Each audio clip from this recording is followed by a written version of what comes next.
Hey guys, welcome back to the second episode of the Premium Perspective. I'm your host, Courtney, and today I am with a very special guest. Her name is Kylie Stewart. She is the owner and director of the Burrow School, which is a school in Austin, Texas. Kylie, if you wanted to introduce yourself and tell us about the Burrow School. Yeah, for sure. So, like you said, I'm the owner and director. It's kind of a relatively new position for me. I've been teaching there since 2023, but I took over at the end of last year as the owner, and it's just, it's a sweet little school in South Austin. It's very small. We have 19 kids, 4 teachers, very, like I said, very small, very community-based, very, just feels like home to me, so it's been really sweet. How are you liking it so far? I like it a lot. I mean, my kids go there. My youngest goes there, and so it's been really cool to experience it as an educator and also as a mom. Like I see both, the positives of both things, and so I take that into account a lot. And also the people that work there are amazing. They're career educators, and that makes a huge difference. They are in it because they really love what they do, and they've been there for years, and so it just feels very natural. Yeah. Naturally supportive. Totally. Yeah. And so, and some of them worked there before I took over. Even before I started working there, there's some people that were working there already. And so when I was like, hey, I think I'm gonna do this, like, what do you think? And they're like, yeah, for sure. And so it was just, I was already I already had a relationship with them. Yeah. And so that helped so much to have their trust and their confidence, because I was like, together, I feel like we can do this. Even though it's a new thing for me, they seemed really excited and confident, so. I love that. Yeah. There's a special yeah, of course. We trust. Yeah, of course. Of course. I'm like, okay. Okay. Cool. I can take a deep breath. Yeah. Okay, I can do this. Yeah. New thing, but it's cool. Yeah. Does it feel cozy being so small? I mean, it is quite small, but I imagine that the kids probably get more, I don't know, better attention. Not better attention, but more in-depth attention, or at least gives you guys a chance to really, see what's going on. Yeah. I mean, we're in a house, basically. It's a very old house, it's 100 years old, and so it's, we are outside a lot, but having the amount of kids that we have, just being able to give them that individualized attention is huge. I mean, when it comes to teaching them, there's so many things. There's potty training, there's sleeping, there's all of these different things, and so much development is happening, and so to be able to know the kids as well as we do, because we spend so much one-on-one time with them, and then also having those relationships with the families, because we're small, we do so many activities together, we have all these parties together, the parents are friends with each other, we're friends with the parents, and so it's just very tight-knit. There's so many benefits to the kids being able to have one-on-one and to be cuddled and to have all those things. It's not just everybody sit down, we're gonna do a worksheet. It's what are you interested in doing today? Okay, what are your interests? How can we build that into the curriculum? And they feel it's a very collaborative process. They feel a part of it. It's kind of a little family. So yeah, I was gonna say, I bet you've got some special relationships with those kids because it's so close. Yeah. And do you think that it feels almost not a privilege, but special to be a part of someone's life like that? It's very intimate, potty training. Totally. Yeah. I mean, it's funny. We have the majority of our kids will start, in our program at 18 months, and they will stay until they graduate. That's so for years, and we've had the same teachers. So the same teachers with the same kids for 3 years. Right, or 4 sometimes, and wow. So it's in your formative years too. Totally, and so I was just talking to a parent recently about this, but we have our graduation coming up for our kids that are going to go on to public school, or some to other private schools, but this is a huge step, and I was talking to parents about how valuable it has been to me to be a part of their lives for so long, and to I'm yeah, I remember when they were a toddler, they could barely walk when they first started, and now they're writing their name, so it's such a big, it's such a big thing for me. Yeah, it's huge, and they, and the kids as well. I know that there are things that they're not gonna remember, you know, when they get older. Like these are the formative years. They're the building blocks, but like they're gonna go on and do like these amazing things. But I also have like built relationships with their parents as well. And so like I have kids in the past, you know, not from this school, but I mean, when I first started working in childcare over a decade ago, I'm friends with parents of kids who are starting high school. Oh wow. And I had them at that age, and so like they don't really I mean, they're like their mom's like, yeah, that's Kylie, and they're like, okay, like they don't, you know what I mean, but like they're like their mom remembers me, and I remember, and their mom is like, I remember when you did this for my kids, and you know, it's like that's really valuable to me. So even like past the kids remembering these things, like just like having built those relationships is so important for me. That sounds like a really special, rewarding job to have. Definitely every day, yeah. Like, quick question, I'm just curious, do you see any of like baby's first steps or anything like that? Well, so we actually used to have an infant program at our school. The baby program. Yes, yeah. we did. I wasn't really super affiliated with the program, but because it was like in a separate building, but they did end up having to close, unfortunately, because enrollment was just tricky, which can happen, you know, year to year. It's different all the time. But I have a background in working with infants as well. Like primarily, I would say I'm like toddlers to 4, but I have worked with infants in the past, and so like I have had kids. Like I have one of the little girls that I have in my school right now. I've known her since she was 1. So like she was like toddling, she was like barely walking, and now she's going to preschool. That's like, so in a few cute. weeks. So like, yeah, I mean, changing diaper, you know, like all of those things, like we've done like all of those things, and now they're like fully functioning like human beings. Is kind of crazy. Yeah, you're like a proxy parent. Yeah. That's wild. Yeah. It's funny, I remember like friends of my parents, they would be like, oh, that's Uncle like Matt. Like, you know, I bet I would, but yeah, as I was saying, it's so cool to be a proxy parent. I mean, I can definitely see myself like, oh, like that's Aunt, you know, Kylie, like, you know, because you know the parents on such a different level than you know the kids. Yeah. Because they can't really remember anything, but you know, you are a special part of their journey. Yeah, I hope so. Yeah. I feel like I am. Yeah, definitely. Absolutely, for sure. Yeah. So I did write down some questions, and we're gonna go through the list because if I let us, I will go way out in space. I will just So I wanted to talk about one thing that I noticed about the Burrow School is that you guys kind of have a different take on things, different take on child rearing. You know, you do something called child-led activities and not society, community-led activities. Totally, do you want to tell us more about the specific kind of aspects or beliefs you guys are kind of working with here to make that makes the Burrow School so special? Yeah, so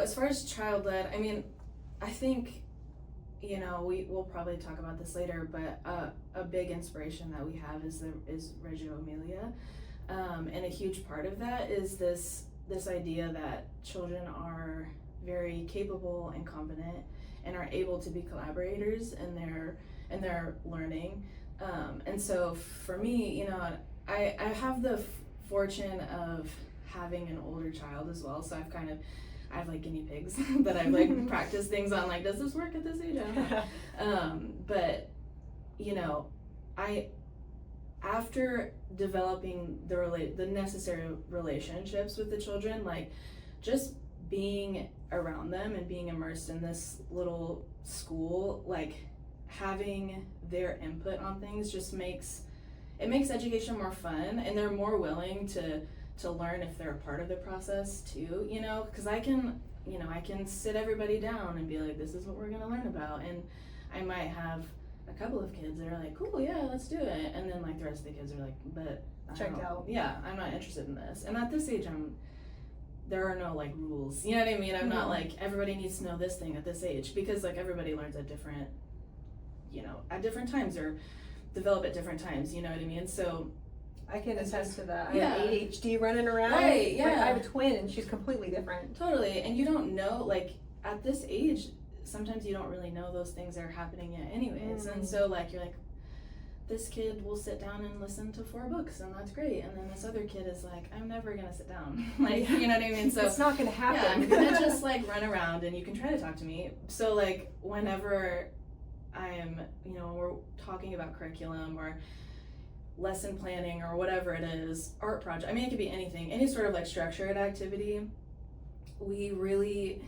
invest in the time that we spend with the kids, because they're gonna tell us, like, what they're interested in, and so, and it can be anything. I mean, we split, you know, we're a small group and we're mixed age groups, but we do split into, like, separate age groups throughout the day, and so some groups will be, you know, doing different things, but the kids they have a natural inclination to learning. I mean, it, you know, like, they want to know more things, and so the questions can come from anywhere, you know, like, why does this happen this way? And then I'm like, oh, I actually don't know, you know, and I think it's, like, refreshing maybe for them to be like, oh, they don't know everything, they're an adult, but, like, they're still learning, you know what I mean, so, like, let's figure it out together, kind of thing. That's awesome. And so we really prioritize that, and I also learn a lot from them as well, you know, like, I've been teaching for so long, but sometimes a kid will hit me with a question and I'm like, I don't know, let's find a book. Like, we have a little library in our school, and so we have a lot of resources, you know, we don't do screens at school, but has that helped? Yeah, I think so. I mean, like, occasionally, like, I'll, like, be, like, Googling, like, how does a star do this? You know, because I'm like, I don't know, this is so interesting. Like, that's so funny. And so I'm like, well, but I think it is nice for me to be able to be like, that's really fascinating. I don't know, let's figure this out together. And then they're, like, really excited about learning, so they want to do it. You know what I mean? So we're connecting in that way, and they're excited about it, and they're learning something, and I'm learning something, and it's just, like, this ongoing process, this very, it's emergent. like you're exploring together. Yeah, totally.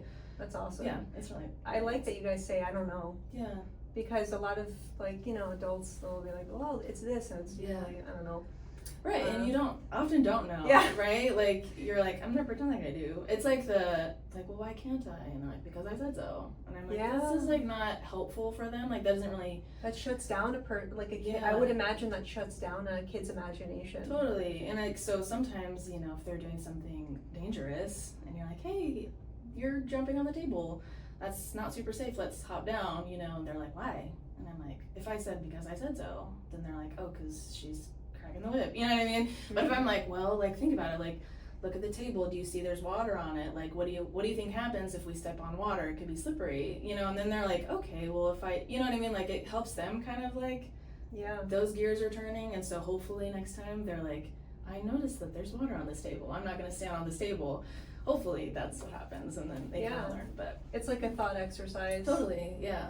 It must be interesting, because I would imagine kids responding differently to tone. Yeah. Like, I would imagine that it's an art as a teacher to maintain a tone that doesn't tell their nervous system that they're unsafe. Like, even though they're doing something possibly, like, wrong, like, you know, I bet there's a special kind that teachers have. Totally. Like, oh, I have to even my voice out. Yeah, like, don't panic. You know, it's like when a kid falls and you're like, if you, like, immediately like, oh my God, are you okay? And then they freak out, like, kind of thing. And it's really interesting too, because I work with 3 other educators, Jordan, Day, and Jimmy, and they all are even different than me, you know, when it comes to that kind of thing.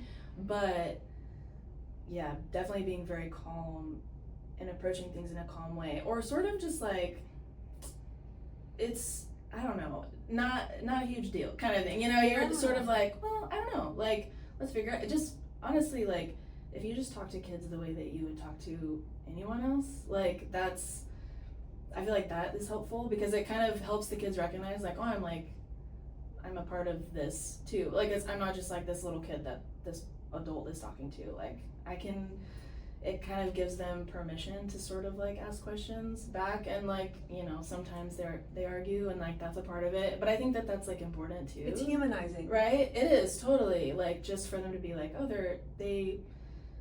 they think that I'm just like them, so I'm able to like be a part of what's happening. I think that that's super valuable. So That's yeah. amazing. I think Yeah. I actually read an article or heard something about that in some study. I'll have to get back to you on it. Yeah. But kids respond better when adults treat them like adults or treat them Right. not like a child but as a human being. Totally. Yeah. Yeah, It's that's definitely very amazing. evident. Yeah. Yeah. It's huge. I wanted to ask, yeah, so have you found that like every teacher kind of has their own style and Yeah. they find what works for them? Did that happen to you when you started out? Like you found your groove and what Yeah. specific way you can relate to the kids? I think so. I mean, I started working in childcare before I had kids, and so I was definitely green, you know, in the beginning. And different people have different ways of doing it. You know, some will say like you should be totally objective and like never, you know, put too much emotion in it. And I think that that's true to a point. Like I think, you know, I never want, if a kid is doing something, I think what's important to remember, I'm getting ahead of myself, is like when a 3-year-old does something that you don't like, it's not usually or ever because of you. You know what I mean? Like it's like, this kid will not clean up this space, like they hate me. Like that's like not a thing, Or right? they don't respect me. Totally. It's Yeah. like their brain is like focused on themselves right now. Like they're selfish for a reason because they're learning to protect themselves, and eventually they get to the point where they're thinking about community and other people, but like at that point it's like they're not. And so I sort of had to train myself in the beginning to like kind of rewire my brain, like the things that they're doing doesn't really have anything to do with me, and so like I shouldn't get offended, you know what I mean? And so when a kid is... Could you imagine if a child was like hyper empathetic and like, because they don't have that cognitive ability yet. Yeah. It's definitely a learned behavior, and that comes super late. Like empathy comes really late, like 6, 7. Yeah. And so like they don't have the ability to be that way. So like sometimes a kid will be like so mean, and you're like, wow, how could you do this to me? And they're like, I don't know. It's just how I feel right now. I equate it to I've called it like the Tinkerbell theory. I don't. So like interesting. What's that about? So I don't know.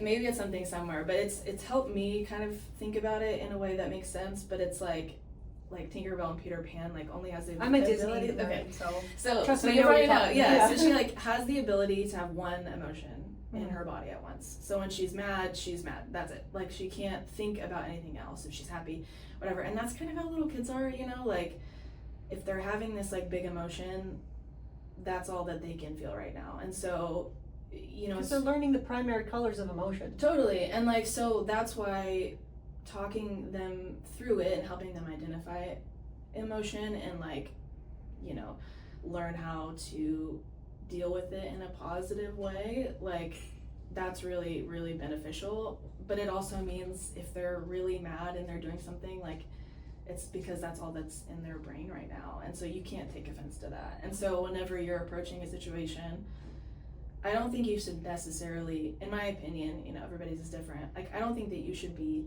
totally objective. I think it's important for kids to see how things affect other people in a way that's not like you're doing this to me kind of thing and you should feel bad, but more like, oh, I didn't like the way that you said that, like kind of thing, like just neutral, but like just a little bit of something, so they're kind of learning. Or like if they hurt a friend or something, you know, you could be like, looks like you hurt your friend, like does your friend look happy or sad? And then they're kind of like, oh, they look sad. And so like they don't have that empathy thing yet, but they're starting to recognize emotions, and they're starting to figure out like if I do the cause and effect kind of things, like it's a very base level. But if you put your own emotions into it, you're just gonna like give them a complex, you know what I mean? Yeah. So you try, there's definitely a balance for sure. I can't imagine I know it's dramatic to say, but damage that would do, because No, I mean, yeah. we have such complex, Totally. varied, it's like a language they can't speak yet. Right. And so if we give that to them and they're like, I don't know How do I what to deal do with with that, this? I'm overwhelmed. Totally. I just can't even, That's a lot, yeah. that's where negative things happen to kids when they Totally. grow up, you know, the Right. environments they can't understand, that are For not sure. conditioned for them. Yeah, definitely. That's so cool. Have like, in terms of like seeing these kids like have these emotions and you being around certain ones for so Mhm. long, have you seen their emotional journey like Yeah. evolve over time, like get Totally. smarter and have those nuanced, more colored experiences with emotion. Yeah, it's pretty amazing. I mean, I've like I said, we've had the oldest group that we have now, we've had all of them since, or most of them since they were toddlers. And so definitely a lot of change. I mean, and a huge thing is learning how to talk, putting words, where like before they were just screaming at each other, like now they're like, don't do that, you know what I mean? Like they're still really mad, but there's some verbiage there. But yeah, I think it's really interesting. I mean, I think when a kid, it's hard, every kid is different, but I think like around 4.5, like you really see a huge shift in kids like learning how to be a part of a community. It can happen earlier for some kids, like this is just an average age, but like they start to kind of like notice other people more, and like it goes from playing alongside someone to like wanting to play with somebody, and like if I want to hang out with this person, like what are the things that they like, and like how do I communicate with them? Like there's like so much happening. So cool. Yeah, it's crazy. And so it's not, there's lots of conflict, and we're constantly like, well, your friend doesn't really want to play with you because you just hit them, with a bucket, but like why is this happening, and so they're like, okay, well, if I don't hit my friend with a bucket, like maybe they'll play with me, you know what I mean? So it's like consequences. Totally. Yeah. And there's like so much going Social on in their head, for sure, and it's natural. And I think it's important for kids to kind of like see that, and so we have this environment where we're not overbearing, we're not like overbearing and like being a part of every little thing that's happening. Like ideally we would watch a conflict play out, you know what I mean? Like eventually they're gonna have those skills to be able to just communicate. Like sometimes you have to like remember your words, like ooh, no bite, whatever. But like eventually they get to the point where they're able to communicate, and like so that is a huge thing. Is that I've seen that you see change is conflict resolution. I was gonna say, did they initiate like apologies or anything? I mean, I think like sorry is sometimes, we don't ever really enforce sorry, like I'm sorry, because that word doesn't really mean anything to kids at this point, I think because I could just be like, sorry, like that doesn't mean anything, but like just to be like, notice how your friend is feeling in this moment, and kind of like, let's kind of sit with that for a second, and like let the friend like come and be like, I didn't like it when you did this to me, and then they're like, oh, you didn't like that, like so like you're sort of facilitating this thing that's happening, like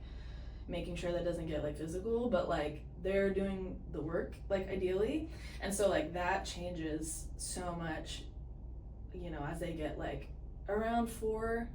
So that is a huge thing that we see that changes, and like there's a lot of building blocks, like there's a lot of preparation that happens before that when they're younger to kind of get, and it's the way that you speak to them, right? Like it's the way that you encourage them to speak to each other. Like I'm not gonna always be like, they didn't like it when you did that. Like I want the other kid to be like, I didn't like it when you did that. Oh, you know what I mean? So I'm like, tell them how you feel about it, because eventually, hopefully these are all like negative things that happen. Like this is positive too. Like, somebody makes a creation, and I'll hear another, like they'll paint something, and I'll hear somebody be like, ooh, that's cool that they did that. I'm like, you should tell them, like you should go tell them. I could be like, they said this was super cool, and they're like, okay. But if their friend goes up to them and they're like, I love how you did that, like I love, you mix these 2 colors together, and this is so, like a word right now that they love is gorgeous. Like gorgeous. That's that, and it's impossible for most of them to say, so like you get variations, but it's like, we have this art show coming up at the end of the month, so we're preparing for it, and like they'll be like, that's so gorgeous how you did that, and like so they're speaking to each other, and they're like empowering each other because of the way that we're speaking to them and empowering them, you know what I mean? Like it's all like this like learned thing, so it's it feels like stressful sometimes. I'm like, don't say the wrong thing, like I have to like constantly check myself. Can you see them adopting the words that totally you use? Yeah, like I wonder if the parents will tell you like, hey, she started saying this. Yes. Oh my gosh, all the time. And I'm very like frank with the kids. Like I'll be like we'll call them like sister, or like, hey sister, kind of thing to the little girls, and so they'll like go home and like tell their mom like, hey sister, kind of thing. Cute. And so their mom's like, that's cute how you do that. And I'm like, we're just trying to keep it like chill, especially like in a high stress environment. Like sometimes when something's crazy, and I'm like, whoa, chill, man. Like I'm trying to like not make it a big thing. So I'm like, let's use some like relaxing words, funny words. Try to like ease the tension, I guess. But yeah, definitely the way that you speak to kids and the environment that you create, like that becomes their like inner dialogue, and the way that they speak to each other as well. Like the things that they hear are the things that they're going to repeat. So it's It's high a lot. stakes sometimes. Yeah. It's important, but it's also a good reminder, I think, just how I speak to other people too. You know what I mean? Like I'm like, oh yeah, like this felt good to do this with this little kid. Like, and I'm like speaking to them in this way, and this was a great interaction that we had, and I'm gonna not condescend to my partner, but like, you know, like speak to them in that way, in a gentle way kind of thing. And I'm like, oh, this works for everybody actually. So Yeah. you know what I mean? I imagine it invites a lot of chances to re-explore interacting with humans in general. Definitely. You know, like you for said sure. with your partner, it's like, you know, just noticing different things that sometimes I think over time we become unconscious of. Right. So you're bringing it all to the forefront because you have to. You're dealing with the first instance of humans learning about language. It's crazy. Yeah. That is so cool. It is very cool. It's a constant reminder. Yeah. Has your work with kids like informed how you raise your own children? Definitely. Yeah. I mean, I think it kind of in both. I think that kind of goes back and forth. I'm so glad that I had some building blocks, some of the building blocks before I started having kids, because I think also too, you know, whenever you work in childcare, there's like a requirement to have, like, you have to do a certain amount of classes, a certain amount of hours. So you're every year, so you're doing like, there's webinars and there's all these little things, you know, like, so you're constantly immersed in like the biology of development and stuff like that. Yeah, so it's like, that is helpful. Whenever you raise your own kids, you're like, all right, like, they don't know how to do this yet because their brain isn't ready for this yet. You know, I feel it's a good reminder kind of thing. And then too, I think there's so many like things, there's so many philosophies, but like, yeah, the way that you speak to children, and like the importance of those things, and also being around kids and knowing like that every kid is different and that things happen at different times and development happens at different times. Like when you have your own kid, it feels, to me, in my experience, it felt a little bit less stressful because I was like, they're gonna get it. You know, you know what I mean? Like, we're gonna work this out. It's gonna happen. Like, it's easy to like internalize, and you're like, I'm doing everything wrong as a parent, because you're like, they won't sleep. Like, but I know, because I've worked with kids before. Like, this is such a short amount of time, you know, and then eventually they get it, and you get it, and everything's fine, you know, and then you move on to the next thing. that's tricky, but yeah, definitely. And I also too, like, being a parent influences me as an educator as well, because I want the kids at school to feel as comfortable and confident and loved as they would in their own home. Yeah. You know what I mean? So that's the environment that we really try to provide at our school. As parents, you know, as a parent, like, I know what it feels like, you know what I mean? Like, to have a kid and like what they're like at home, and I want it to be, like I said, comfortable for all of the kids there. So, and for the parents to be like, this is their second home, you know, like, that's important. So yeah, definitely both ways. Yeah. For sure. Yeah. You mentioned that you guys, you have an art event coming up. Do you guys have a lot of little events to help with the kids' expression and art? Yeah, we try. I mean, this is actually our first art show. Something I wanted to do forever. It's like a mini auction. It's so cute. I was trying to explain to the kids, it's so confusing. I'm like, I'm not trying to put a price on your art, but like, if you make something, people are gonna want to buy it because it's so fabulous. You know what I mean? Like, it's like their parents, like, I'll bid $5. You know what I mean? Like, but it's been a really cool exercise in. I mean, we do art all the time. There's always some sort of, because I love to do art as well, so like, there's always something available. But like, to have an event that's like, we're gonna have like sparkling cider, you know what I mean? That's like, it's so it feels like very like professional, and I want the kids to feel like the work that they do is not just like, I'm gonna color some paper and like I'm gonna find it in the trash can later, you know what I mean? Like, which, I mean, that happens. Like, my kids draw so many pictures and I'm like, I can't possibly keep all of these, you know what I mean? But like, the work that they're putting into this thing is valuable, and like, people are gonna come and see it, and like, when you work really hard at something, you should have people around you that are gonna celebrate you and like, be like, this is so cool, like, I wanna be a part of this kind of thing. So that's my hope. And so this is our first like official art show. I'm hoping to do it more in the future. I definitely think we will. But You should. That's the yeah, cutest it's idea so I've cute. heard ever. Thank you so much. And a little auction with little. You're gonna get the Welch's grape juice. Yes.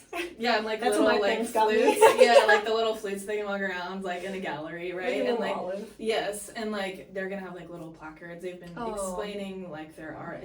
They have like these canvas, and it's been a process art. So it's, you know, they start, because process art is a huge thing in Process art. What's that? So like they have some sort of medium. It can be anything. We're using canvas and clay. We have like different. Oh, okay. So some are sculptures and some are like painting projects. But they start, and it happens over a few weeks. So like they'll start and they'll do the first step. So sometimes it's painting, sometimes kind of thing, and then like later we'll add something to it, and then later we'll add. So there's lots of texture and lots of like different things. We're doing like obviously glitter. There's glitter everywhere. Obviously. A ton of glue. I mean, like, it's gorgeous. It's gorgeous. It's gotta have the sparkle. Lots of gemstones and like crafting sand and all these things. So they're adding things like over and over, and while they're doing it, I'm encouraging them to kind of talk about their process and like explain it. Like, why are you doing it this way? Like, what did you like? Oh, well, when I noticed that a notice is something, like a phrase that I use a lot. You kept like, saying that. I'm like, that's smart. Because I noticed. Yeah, and I try to say that like in different ways, like, you know, when we conflict resolve, like I noticed that this happened when this happened, but also like when they're working on something, I noticed that you did it this way. Like, tell me about how you know, rather than saying like, I mean, I compliment the kids constantly. I think you should always do that, but I think also encouraging them to notice things and to be proud of the work that they're doing is the most valuable thing. So be like, I noticed that you mixed these two colors, and so they'll be like, yeah, so I realized like if I mix red and yellow together like really good, I make this really cool orange color. And I'm like, they're learning about color theory. Like this, they don't even know it. Yeah, and it's so I don't know organic, color theory. right? It's like it's so organic, like, and it's just it happens so easily. And so they're doing something creative. They're learning. They're putting something out for people to see. They're feeling excited about it. Like, there's so many positives to it. So. Yeah, I mean, you said I love the word facilitating because you really are, and it does matter the words you use. And the word notice. You know, I remember hearing the word notice when I would be in meditation classes, and just non-judgmentally being aware, non-judgmental awareness. Yeah.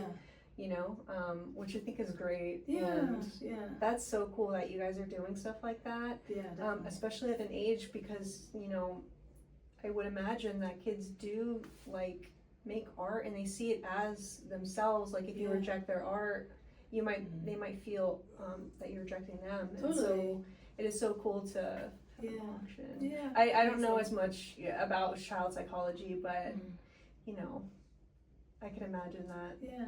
It's really sweet. And I'm really excited too. I'm like, I love putting on little things, little events we do like lots of parties and stuff. Oh yeah? Yeah, like Halloween parties and Valentine's parties. Yeah, we do all of those things, and parent meetups, and like any way that we can get the community involved. Like, that's my goal, because I want the parents to be able to see what's going on and like be a part of it. And because it's, like I said earlier, it's a collaborative process. Like, I think raising kids, it's because that's kind of what we're doing. I mean, there's an education aspect to it, but it is like we're raising the next generation, so we want all hands on deck kind of thing, right? So yeah, it's very special. I love doing it for sure. Yeah, planning events are fun as well. Yeah, they are. I love Halloween and all those holidays. Yeah. Do you have any ideas coming up or for events? Not. Yeah, I mean, we have a graduation, which is like bittersweet, but yeah, I try to do as many things. It's so hot. Everything that we do has to be outside because our kids are super rowdy. They're outside children. They're like feet in the mud kind of kids. Wild child. Totally. And it's really nice because we're like in the city, so we're kind of giving an experience to kids like that is really outdoorsy and like kind of, but like we're still sort of like in this, you know what I mean? Like it's kind of nice. There's an interesting juxtaposition that's happening there, but like, I mean, these kids are wild. So everything that we do has to be there has to be space for them, which is good. I mean, I think it's really hard for kids to be contained in one little area. You know, we do have indoor classrooms that are really sweet and special, and they love being in there, but anytime we plan an event, I'm like, is there some sort of like play space or like to get the energy out? Yeah, they need to be outside, and we need to be outside. It's really important, valuable. Do you guys think that it's better to not have any? I can imagine for their attention spans, the screens, you know. Yeah, I mean, I personally don't have like a thing about screens. I mean, I like for my own kids, I'm like, we should do less probably. Probably. But I don't know. Then life happens. And then it happens, you know, and then you're on an airplane with a 3-year-old, and I'm like, how do I get through this? But it's interesting. I'm a millennial, and so I grew up, right? So like when I was a kid, I didn't have access to any of that. Like I remember our family computer when I was the computer room. Yeah, it was in the computer. That was where it was, right? Yep. And playing outside all the time, and like having small access. I think technology is tricky. I think, you know, the way the world is changing, I think it's important for us to have knowledge of it and to kind of know what's happening and to experience it, because, you know, if kids don't know anything about it and then they're exposed to it, they don't know how to deal with it. Yeah. But like, so I think that there's some literacy involved. Like, I think that you should be knowledgeable about it, but like, in our day to day, I'm like, so it's not a statement on anything. You guys just simply don't have it. Yeah, I mean, I think we listen to music all day long. Nice. Sometimes it's Disney, sometimes it's, you know, I don't even know. There's like so many, and the teachers will like listen to their music, you know, obviously appropriate for kids, but there's always dancing, there's always that kind of thing. But yeah, we don't really use screens just because they don't really need it at this age, you know. And I kind of it's so you want to interact with them, and that's the point. Totally. So. And I think for me as a parent, I'm kind of like, well, you know, my kid was outside all day. Like he played, he did art, he played with his friends, he did all these things. So like when we're at home, if he like wants to watch a movie, I don't have this like guilt where I'm like, he was around screens all the time, like.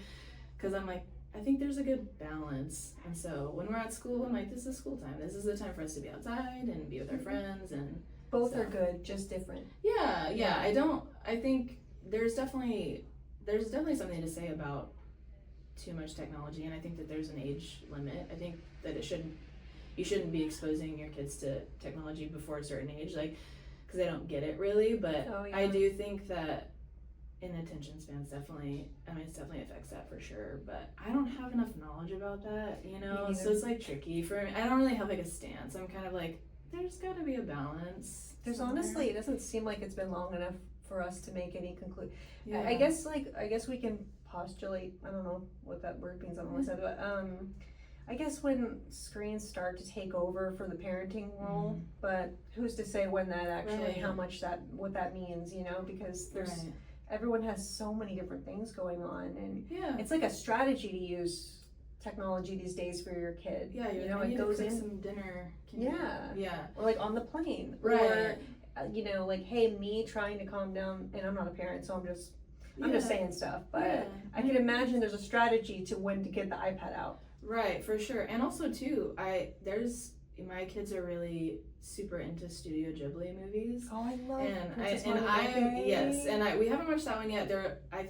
We'll work up to it, I think. But like, what's their favorite one so far? I think it depends. I know like Totoro is definitely like, and also Spirited Away and Ponyo. I mean, like, it's all of those. Castle in the Sky. I mean, there's like so many, and it's amazing because those movies, some of them. Actually, all of them. I remember seeing Spirited Away when I was a kid. And Kiki. Oh my gosh. Because they played it on the Disney Channel. Yes. And so that's when I got it. And then Spirited Away came right out. Yeah, I remember seeing that in theaters. But for me, you know, using screen time as a way to connect with my kids has been like a really positive thing. You know, like let's watch. You know, and my kids really love Studio Ghibli. I love Studio Ghibli, and it's also very calming. You know, it's like. It's so nice. Yeah, so I'm like, I don't know what their formula is, but it's working. I'm like, how are you doing? This movie came out in '84, and my 4-year-old is like totally enthralled. I'm I like, don't know how what do it you- is. It's Magic. amazing. There's something about it. So like in those instances, I'm like, I'm connecting with my kids. I'm watching Toy Story with my kids. I was gonna We're say, hanging out. yeah, Toy Story. So I think because it's when we were kids. That's when the first one Yes, came out. yeah. I imagine you're probably younger than me a little bit, but I remember Toy Story 1 and 2. Yeah, it's crazy. So like, there's some nostalgia there. So like, I think that screens can be used for good. You know what I mean? Like, I think that there are good things, but yeah, definitely balance for sure. I love that. Yeah. So we talked about the different events that you have going on. I wanted to touch back on, it's called Reggio Emilia. Reggio. Okay, Yeah. so can you tell me what that is and how you guys utilize that? Yeah. Because I know we touched on it, but I still don't. I need a little bit more because it's a child-driven approach and it's from Italy, right? Mm-hmm. Yes. So it's very fascinating. So basically, there's a long history. It's very old. It originated in Reggio Emilia in Italy after World War II. So it was kind of. Oh, that's a place in Italy? Yeah. Oh, I thought that was a name. No, it's okay. So Malaguzzi, he was a teacher and a psychologist that worked with parents to build these schools.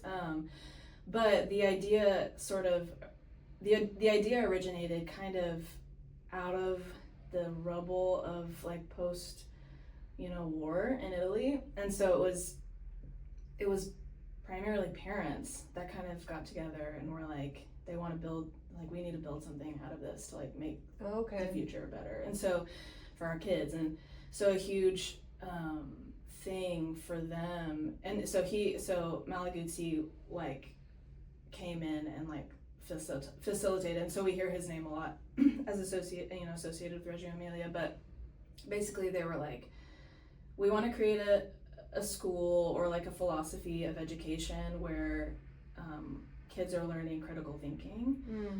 It was sort of in response to like fascism. Really? Yeah. Oh, so like we need to get them in early. Yeah, we need to before this happens again. Yeah, like we don't like what was happening, and we're gonna teach kids how to be critical thinkers and how to be a part of their, it's like, instead of, I've talked about this a bunch, but like, everybody sit down and you're gonna learn this thing that I know, and that my knowledge is gonna be the limit of what you know, kind of thing. And it was more like, I want to teach these kids, we want to teach these kids how to think about life and be a part of their education, and because we know what happens whenever we just do the things that people tell us that we never, right? And we never try to experience new things or question the things that we're taught. Like, we know what happens when we do that. And so that is like so severe sounding, but like that's smart. Yeah. Especially right after the war, everything's so intense. Right. And so when I think about education, that's why this, that's a great, I would want my kid to. Yeah. So it's like, I'm like, critical thinking, collaborative process. Like, I'm like, that makes sense to me. There's so many different philosophies, like so many different alternative philosophies. Whatever the one gives you agency over your own existence and your own intellectual experience. Yeah.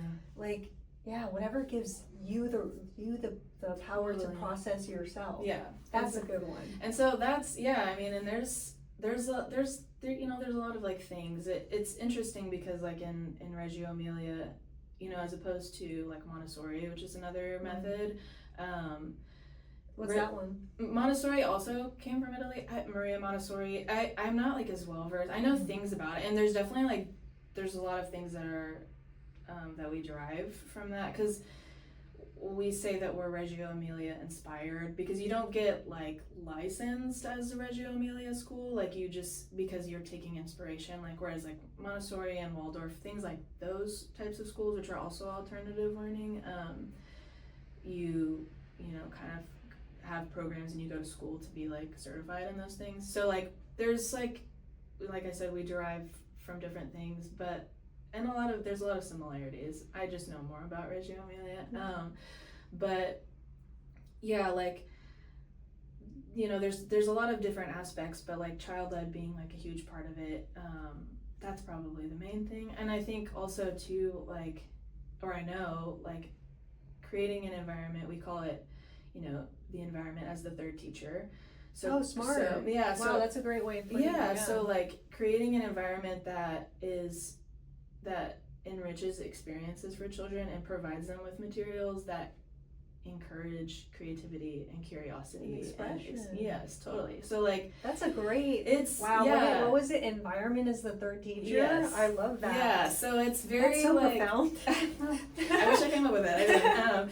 But it also is very helpful in like the education process, because once you make you have to cycle through, because kids cycle through interests quickly, but like when you make it, when you create an environment, if it's outside, if it's inside, or wherever, where there's the tools that they have, like they're going to be interested in doing things, and they're going to be asking questions, and they're going to be, so it's like it aids in this child-led kind of thing, right? So like they're always exposed to like really cool things. We have kids that we recently had kids that were super interested in space, and so I like found like, I don't know, it's like a little projector thing, right? And so they like use this thing, and they can push these little things in with the light, and it shows like Earth and like different space, like space. And so they have access to that, and they can use it, and they're learning.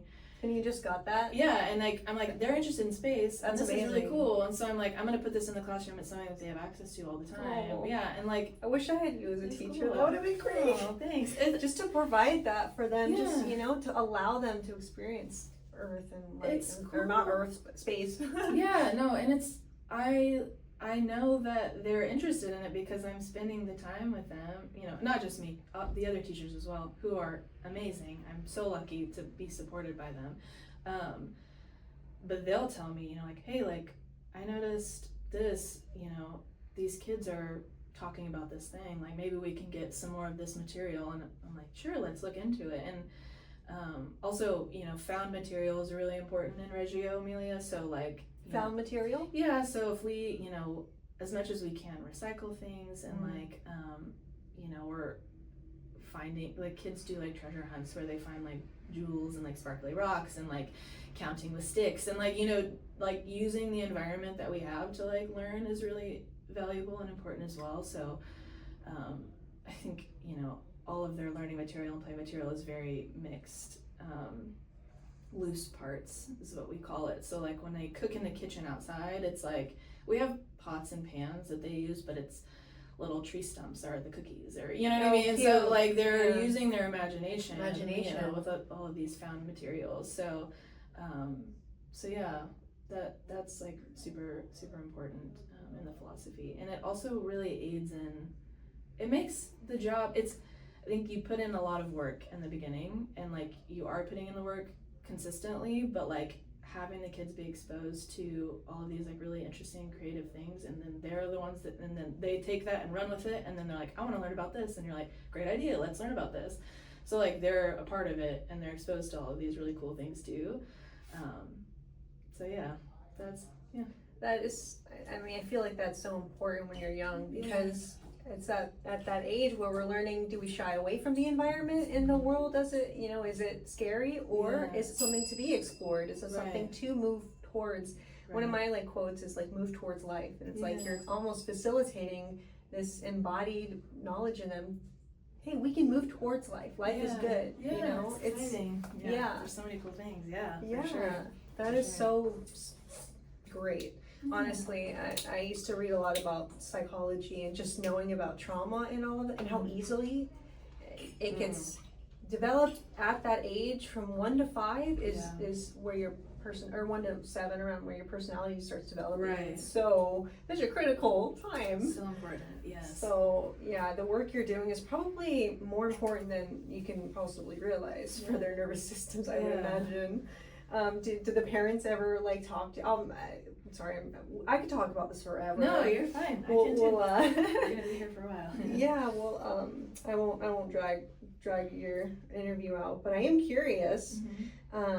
So do you ever get like testimony from parents saying, oh, she's trying this, and like, them talking about their experience at school, at home, or have the parents noticed the changes too? I think so. I hope so. I know we share lots of funny stories. I feel really lucky. I mean, the families that we have are so cool, and they'll be like, they started I can speak specifically of like one instance. We have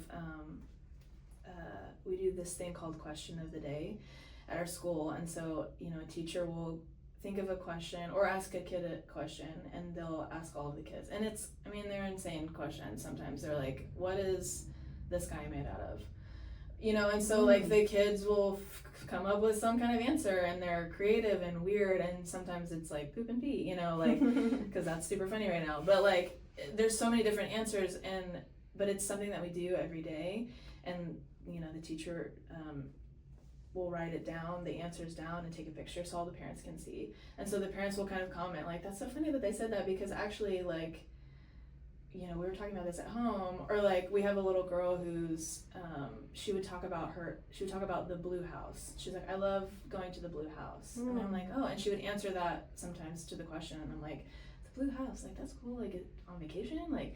And so I remember talking to her dad one time. He's like, that's our house, like that's the house that we live in, like that's the blue house. And so like we're making those connections kind of thing, and I'm like, she loves it, so that's good. But I have one of our little girls, she is one of them primarily that does it, but other kids do. We have little clipboards for the kids that they can use for like whatever they, if they're taking orders or whatever, but she'll walk around and she'll be like, what's the question of the day? And she'll like pretend to write it down, and she actually she's working on her letters, and so there's a bunch of letters that are real letters. They don't really say anything, but it's like she'll write down, she'll be like, yesterday she asked me like, where would you go if you were a goat? And I'm like, goat? A farm. Like I'm like, that's a really creative question, let me think of this creatively. And she's like, good answer, and like write it down, you know what I mean? So then like they'll do that at home too, or they'll be like, okay, it's time for morning meeting, like with their mom, funny. And like they'll like have their their loveys out, and like, mom, come do morning meeting, I miss Kylie, so they're cosplaying. Yes, totally. So like I love it. They enjoy it, like that makes me feel good, because I'm like, okay, this is like fun for them, like yeah, they're learning and we're experiencing things together, but it's actually like fun, like enough that they want to play that, They don't even know that they're learning. Yeah, and they're just hanging like out, organic and chill. Yeah. Yeah, that's amazing, and it can be really. I imagine it can be really successful when you have the right people. Who get it. Totally. Yeah. That's amazing. For sure. Let's see. Let me ask a few more questions. Like I said, I could talk about this forever, so I want to make sure I get some good. How can parents? Actually, let me ask this question, because this is interesting. What are a couple things, or one thing that you kind of wish parents knew about child rearing, or one thing that they probably would benefit from, or what do you think?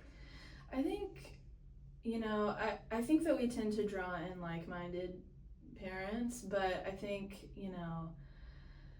I feel like often, especially with first-time parents, and I say this like I'm a seasoned parent. I have a kid who's almost 9, but there's people that have older kids. But like, I'm gonna learn more later in life. But I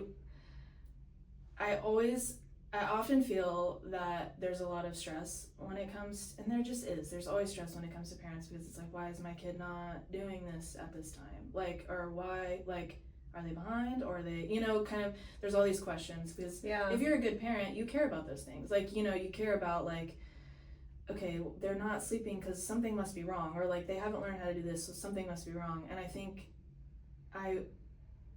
kids are so like, they're like sponges when it comes to emotion, and like, so if there's like stress from the parent, it's gonna go into the kid. And so like, anytime we have, and this can apply in a lot of sense, and you can't help it. I mean, it's stressful being a parent. Like, there's so many things that you have to think about all the time, but like, every kid is going to get where they need to be when they need to be there. And like, if you are exposing them and putting them into environments that are going to give them the confidence to figure things out, and if something's tricky, like keep working at it, and like build that tenacity, and like, be in an environment where people love them and care for them, like they're going to get where they need to be. And so anytime I have a parent, and I encourage parents to like come and speak to me if they feel like something is wrong, or whatever. And sometimes it's tricky. Sometimes I have to have hard conversations with parents, like, there's a myriad of reasons, but like I want them to know that regardless of where their kid is at in their development, like in my school, they're gonna have a place that they feel that they are safe and loved and confident. And so if they're dealing with something tricky, like it's okay. Like we're gonna figure it out. And like stress is fine, but like every kid is gonna get where they need to be, right?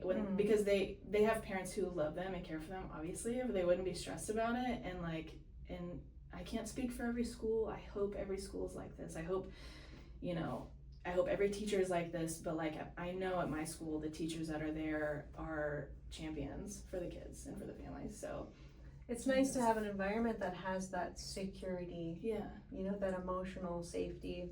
Totally. Because I imagine, like you'd mentioned earlier, like, you might want to there's always that impulse to internalize something in yourself as a parent if something goes wrong with your child. Right.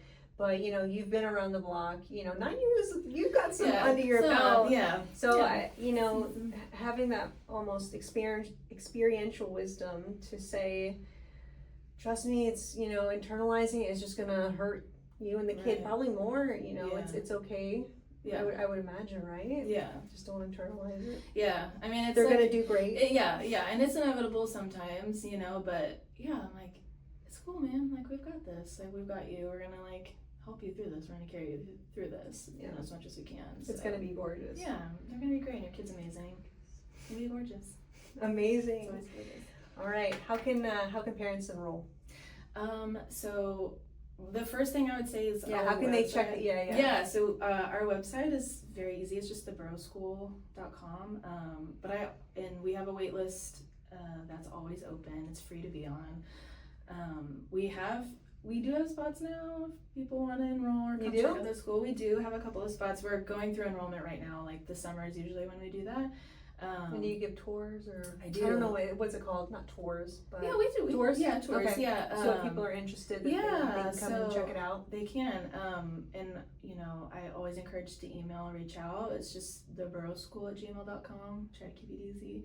And reach out via email if they want to come tour. I'm always there. Like I'm very involved in the day-to-day, so I can typically facilitate a tour, and I encourage families, like whole families, to come to bring their kid if they want it, because I think it's nice for them to see their child in the environment and see if it's cool. Like does this feel right to them? And also our kids that we have there are so like welcoming and like they're like, come play with me. Like as soon as the kid comes in, they're like, you're cute, be my friend. You know what I mean? Like so it's like I think that whole experience is like really important. So definitely checking out our website. We're on social media, Facebook and Instagram, and emailing. We're very open. We won't, if you show up to the school, we like, let's schedule a tour. I don't know you, but like, there's kids here. But like, like definitely like setting up tours. I'm always excited to show our school because I'm very proud of it and I love it so much. And it's in South Austin, right? It is. Yeah, we're kind of like South First by St. David South. We're like on the same street. So. Okay. Yeah. Perfect. Well, this has been an incredible interview. It was such a pleasure to interview Kylie Stewart, who's the director and owner of the Burrow School. I learned a lot. It's what a cool operation going on. Yeah. I can't wait to see what you guys do next. Thank you so much. Yeah. We're excited. Well, go ahead and check out the Burrow School. They have Facebook, Instagram. Check out their website. And if you'd like a tour to possibly have your kid enroll, go ahead and reach out to them via phone, email. Yeah. However, like a website. Yeah, our info's all out there, so it's pretty easy. Yeah. Well, thank you so much for tuning in, and we will see you next time. Bye.